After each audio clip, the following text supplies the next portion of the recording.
This moment right here, walking up on stage, knowing there's going to be a dance party, and this tsunami of love that happens when you stand on this stage, this is why I keep coming back to A-Fest. There is nothing like it, and I am so incredibly grateful. Thank you for being here with me, thank you for being present, and thank you for inviting me to come and play with you. Didn't anticipate being out of breath. Oh, yeah. How amazing was Don Jose Ruiz, right? The Four Agreements is one of my favorite books, and I was so glad he talked about the fifth agreement and it works out perfectly, because what I want to talk about today is actually the sixth agreement. Just kidding. I'm not going to talk about that. I'm going to talk about how to use your desires as nature's GPS. Basically like an instruction manual, right? Don't we all secretly wish that we had been born with an instruction manual, like a little set of directions of how to live our lives? And I actually think that we were. I think that we were given one of these things, but most of us don't really know how to listen to it. And that's what I want to talk about. So the theme this weekend is Live Your Quest. And we're going to be hearing this word a lot this weekend. So I actually looked it up to see exactly what it means. And it means a journey made in search of something. Simple, right? A journey made in search of something. And I think what most of us are really searching for is our quest. I think what most of us are really searching for is our mission, is our passion. And I think one of the things we can do to set ourselves up for success is let go of this idea that we have one quest, that we have one magical mission out there waiting for us to discover it. I think that's BS, just like I don't believe that we have one magical soulmate out there waiting for us to discover them. My husband loves it when I talk about that. But I actually think that this idea that we have one mission or one quest is debilitating. And as Seth Godin says, it's actually a form of resistance, and it can keep us from ever starting. I don't think there's one mission. What I think there are challenges to solve. And which challenge we solve and how, that's up to us. And this is what I want to do in our time together. I'm going to give you a framework for a way to discover your quest, or a quest, and then perhaps more importantly, how to start using your desires as nature's GPS on that quest. So it's a simple framework. It's 4 questions you can ask yourself, and it's actually not that original. Part of it is not that original. If you do a quick Google search, you'll see that there's all kinds of Venn diagrams of this, asking ourselves these 4 questions, and here they are. The first is, what's the most pressing need of the time? The second, you guys are writing this down, I like it, you're good students. So first question we want to ask ourselves, what's the most pressing need of the time? Second question, how do my gifts best serve the need of the time? And then it gets fun. Third question, which of these gifts do I want to do? We'll talk a lot about this. And then the fourth question is, which of these gifts do I want to do right now, in this moment? So, like I said, these questions aren't that original. If you've ever read Good to Great, or if you have ever done any business coaching, you've probably seen some version of this. But what we're going to do today is we're going to look at this through a meditative lens. We're going to look at this through the Vedic viewpoint. And perhaps most importantly, we took these 4 circles and we put them in the shape of my Ziva logo, because that's just good branding. So let's start with question number 1, right? What's the most pressing need of the time? What's the most pressing need of the time? What challenges do you want to solve? How do you want to be of service? And now what I recommend to figure this out is that you watch the news 1 time. Read the newspaper once or twice. Please do not get stuck in what I call spiritual bottlenecking. You know what I'm talking about? We're just like, oh, there's so many terrible things going on, and we're just ingesting so much news and so much media, and we're just looking at all these catastrophes and stressing ourselves out. It's not doing any good. You getting stressed out about things that are happening in the world isn't helping anything. It's only contaminating the collective consciousness unless you're going to do something about it. So if you're not going to do anything about it, I recommend that you just drive on by. Now, I do recommend that you want to do something about it, but we can't solve every problem, and that's what we're here to solve today, right? Do you know that the average American in this day and age receives more stimuli in 1 week than our ancient ancestors did in their entire lives? Right? So we want to be careful about how much media we're ingesting, and certainly what kind of media we're ingesting. It's also exhausting, right? So I want to just give you permission to absolve yourself of the responsibility of needing to have an opinion or a position about every TV show and every event and every political leader on the planet Earth because, it's exhausting. Here's an interesting fact. Did you know that there were people who watched more than 6 hours of news coverage on the Boston Marathon bombing, and they experienced symptoms of PTSD that were worse than the people who were actually present for the bombing? Crazy, right? That 6 hours of media consumption could actually give you PTSD. So let's just take care about how much of this stuff we're consuming. But what I'm suggesting is that to figure out the need of the time, read the paper once, watch the news once, what's going on, right? And then we want to ask ourselves, well, actually, just take a second, write it down. Write down like top 3. What do you consider to be the most pressing needs of the time? Or you can just think about it if you don't have a notebook. And it could be big to small: climate change, ocean acidification, I need to start a compost in my neighborhood, homeless people that don't have coats, animals that need adoption. Doesn't matter how big or small, but what's pressing to you? And then I'd love to hear who feels like sharing? Just 1 or 2. The election. That's pressing, and it's coming soon. Good, what else? Humanity's awakening. Good, yes, Inequity. Racial, financial. All human beings being equal. Okay, beautiful. The refugee crisis. Refugee crisis is huge. Food system failure. And now we're all feeling really depressed, just like my talking Greece. Okay, so let's move on to how we can start to solve these things, okay? So question number 2 that we want to ask ourselves is, how do my gifts best serve the need of the time, right? What are my unique gifts? And because I know you guys, if you're sitting in this room, I know that you have a lot of unique gifts. And if you're watching this online, you've probably done a lot of work on yourself, so you probably have a lot of things that you could offer the planet Earth. And this is where it gets tricky, right? Because we want to ask ourselves, which of my gifts will best serve the need of the time?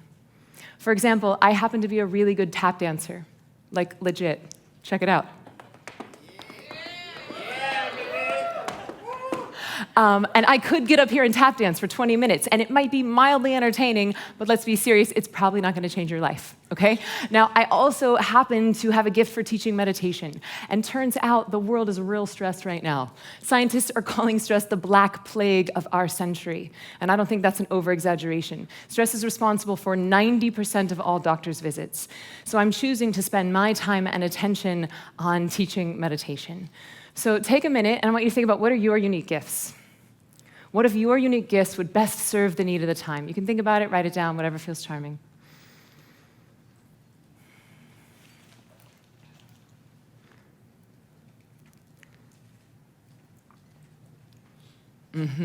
Because I know you guys, let's get weird. Oh, I know there's some freak flags that want to fly in here. So tell me, what are your unique gifts? I want to hear them.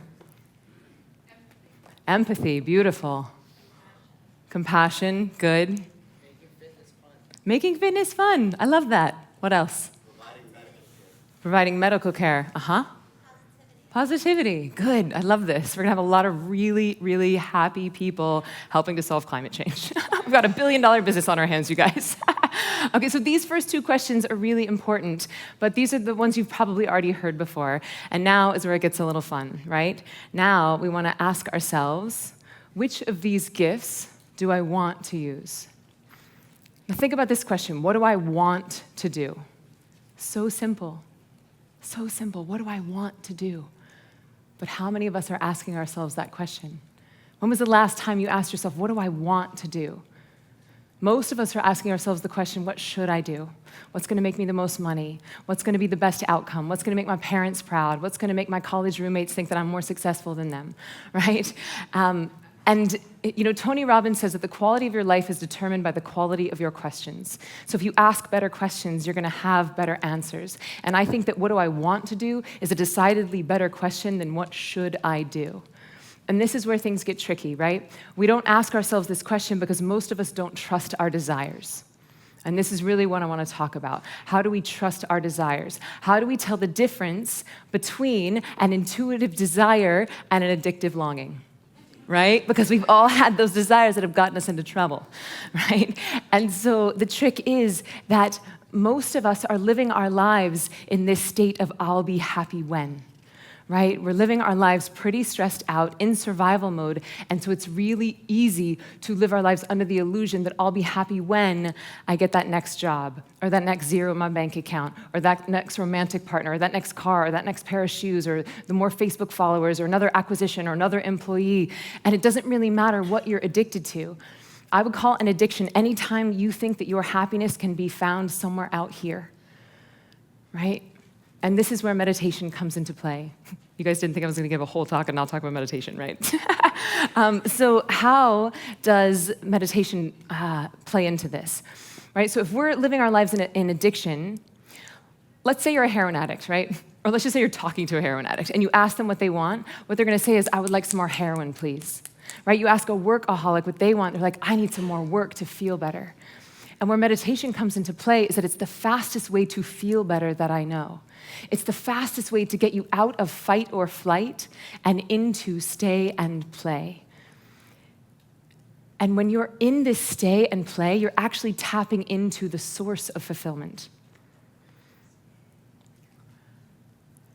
When we're living our lives in addiction and fight and flight, basically what's happening is that we get into survival mode.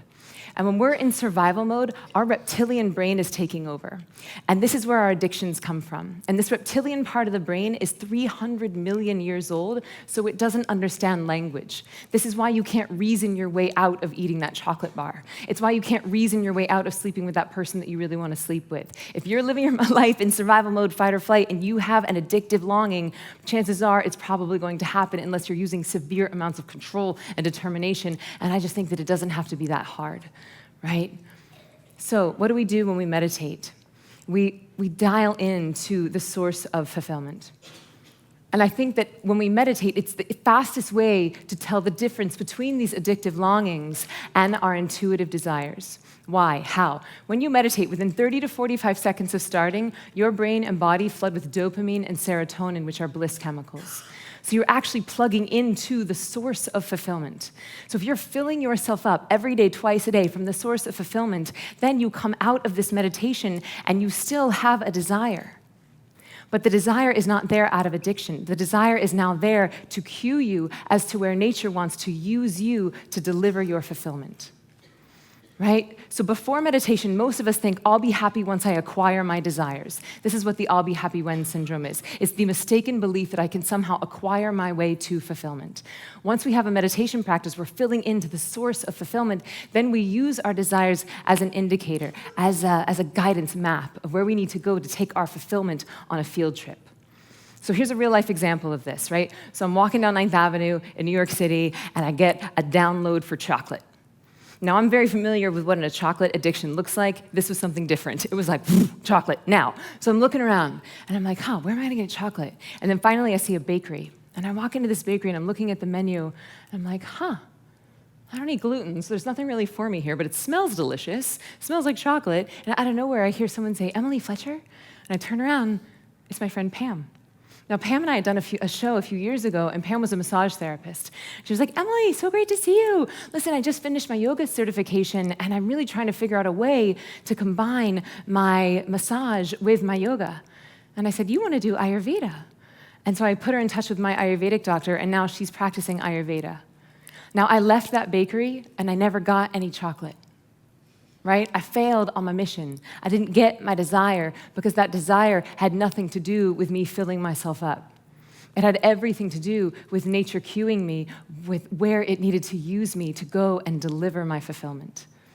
So does this make sense? If you are tapping into the source of fulfillment, you can actually start to use your desires as a guidance on your quest instead of a distraction from your quest. Does that make sense? Cool. The other beautiful thing about meditation, right, is that it basically allows you to be fulfillment looking for need instead of need looking for fulfillment, right? It's just a more beautiful way to live your life. And imagine how an amazing life would look if you're not just at A-Fest, but your whole life, you really spent your days looking at what can I give to this situation versus what can I get. It really is a much more beautiful way to live your life. And a lot of people, I think, are scared to start a meditation practice because they think, well, once I have a meditation practice, I'm just going to wallow around in my bliss and fulfillment all day. But like, I've got everything I need right here. Why would I ever go outside, right? But like I said, I don't think the desires go away. It's just that we allow our desires to happen easily and effortlessly instead of having a death grip on them. Because if you have a death grip on your desires because you believe that you're going to be happy after you attain those desires, then it's very hard for nature to put the thing in your hand. Right? And so once we start meditating, we get a form of detachment, right? Meaning like, I have everything I need. And if you want to play, great. If not, all good. And call me crazy, but I don't think that neediness is sexy. I think that detachment is sexy. Right? Imagine going on a date with someone and then being like, hey, I think you're really cute. Do you maybe want to ask me out on a second date because I'm 37 and my eggs are driving up and I'm afraid I might die alone with cats eating my face? Like, you're not going to get a second date from that person. Or imagine going on a job interview and being like, hey, listen, I really need this job. Can you maybe hire me? Because if you don't hire me, I don't know how I'm going to make rent this month. And then I'm going to be sleeping on a park bench and I'm afraid of dying alone with cats eating my face. Right? Like, you're not getting a second job interview if you're approaching everything with neediness and attachment and this belief that your happiness is going to come on the other side of the acquisition of your desires, because they don't, and we've done that research, you guys.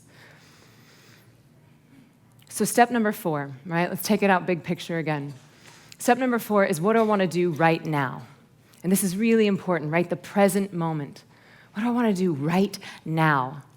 And it's really important that we start to train ourselves to listen to this still, small voice inside, because it's always changing. Our directives are always changing from our boss, right? And I recommend that we start listening to this, not what did I want to do 10 years ago, not what did I want to major in college, not what do I think is going to look good on my gravestone, but what do I want to do right now? This, I believe, is the fastest way to get into flow state. And it's just a more beautiful way to live your life. And when you really start to do this, when you start to turn up the volume on your intuitive voice and you start to turn down the volume on your addictive longings, then we move into this space where nature actually renders us choiceless. Can you imagine being faced with a decision and then just being rendered choiceless? I know it might sound a little scary because we think we like choice, but you guys, who needs 1,000 pairs of jeans to decide between? Who needs 100 million different YouTube channels to decide between? It's exhausting. So I actually believe that once this intuitive volume gets so loud and we start to be rendered choiceless as we move through our day, we have so much energy back, and that is power. Good, so let's review these 4 steps again. Step 1, we ask ourselves, what's the most pressing need of the time? Step 2, how do my unique gifts best serve the need of the time? Step 3, which of those do I want to do? What do I want to do? It's so simple, yet none of us are doing it. And number 4, what do I want to do right now? Right now. And if you can do this, if you can start to ask yourself these questions and really commit to your meditation practice so that you're operating from a place of fulfillment instead of need, then it's virtually impossible to not be lit up about your quest, to not be enthusiastic about your mission. And when you are enthusiastic about your quest and your mission, you're either going to inspire people to join you on that mission, or you're going to inspire others to find their own quest. And either way, we end up with a planet with a lot of people who are interested in leaving this planet better than they found it. And that is a planet that I'm very interested in living in.